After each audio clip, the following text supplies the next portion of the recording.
வணக்கம். தமிழ்நாட்டில் லோக்சபா தேர்தல் முடிந்த நிலையில் தேர்தலுக்கு பிந்தைய பல்வேறு ஆலோசனைகள் நடந்து வருகின்றன. இந்த ஆலோசனையில் தேசிய அளவிலான முடிவு எப்படி இருக்கும் என்றும் பேசப்பட்டு வருகிறதாம். அந்த வகையில் முதல்வர் ஸ்டாலின் திமுக மற்றும் காங்கிரஸ் நிர்வாகிகளுடன் முக்கியமான சில விஷயங்களை ஆலோசனை செய்து வருகிறார்கள். தமிழ்நாட்டில் கடந்த வாரம் வெள்ளிக்கிழமை லோக்சபா தேர்தல் நடந்துள்ளது. இன்று இரண்டாம் கட்ட தேர்தல் நாடு முழுக்க கேரளா, ராஜஸ்தான், கர்நாடகா உள்ளிட்ட மாநிலங்களில் நடக்கிறது. தேசிய அளவில் லோக்சபா தேர்தல் தீவிரம் இன்னும் முடியவில்லை. லோக்சபா தேர்தலுக்கான கொண்டாட்டங்கள், பிரச்சாரங்கள் மிக தீவிரமாக நடந்தபடியே இருக்கின்றன. தமிழ்நாட்டில் தேர்தல் பிரச்சாரங்கள், தேர்தல் எல்லாம் முடிந்து அமைதியான சூழ்நிலை நிலவுகிறது. கடந்த வெள்ளிக்கிழமை நாடு முழுக்க லோக்சபா தேர்தல் திருவிழா பிரம்மாண்டமாக தொடங்கியது. கடந்த 2019ஆம் ஆண்டை போலவே இந்த முறையும் நாடு முழுவதும் 7 கட்டங்களாக தேர்தல் நடைபெறுகிறது. கடந்த வெள்ளிக்கிழமை 2024 மக்களவைத் தேர்தலுக்கான முதற்கட்ட வாக்குப்பதிவு நடந்துள்ளது.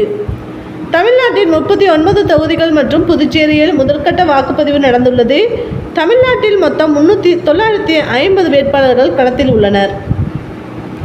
நாடு முழுவதும் 21 மாவட்டங்களில் உள்ள 102 லோக்சபா தொகுதிகளுக்கு முதற்கட்டமாக தேர்தல் நடந்துள்ளது. இந்த தேர்தல் முடிந்த நிலையில் முதல்வர் ஸ்டாலின் 2 முக்கியமான மீட்டிங்குகளை நடத்த உள்ளார்.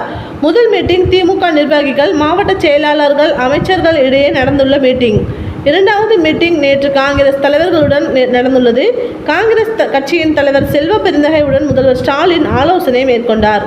இந்த ஆலோசனையில்தான் பின்வரும் 5 விஷயங்களை முதல்வர் ஸ்டாலின் பேசியிருக்கிறார். தமிழ்நாட்டில் 39 இடங்களில் அதில் நமக்கு வெற்றி உறுதி. புதுச்சேரியில் நம்முடைய வெற்றி உறுதி. சில இடங்களில் வாக்கு சதவிகிதம் வெற்றி குறையலாம், ஆனால் அங்கும் வெற்றி உறுதி. தென் மாவட்டங்களில் நம்முடைய கூட்டணியின் வெற்றி சதவிகிதம் குறையும். அங்கே கொஞ்சம் நிர்வாகிகள் அலட்சியமாக இருந்துவிட்டனர். தமிழ்நாடு மட்டுமின்றி வட மாநிலங்கள் தெலுங்கானா, கர்நாடகாவிலும் இந்தியா கூட்டணிக்கு சாதகமாக இருக்கிறது. சூழ்நிலை நமக்கு சாதகமாக சென்று கொண்டிருக்கிறது.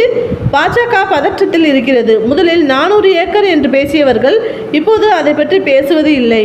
பாஜக 200 இடங்களை தாண்டிவதே கடினம். என்டிஏ 200 இடங்களை தொடலாம்.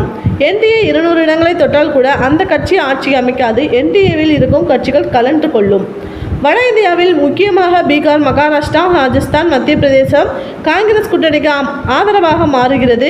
கூட்டணி கட்சிக்கான வாய்ப்பு உள்ளது என்று ஸ்டாலின் பேசியிருக்கிறாராம்.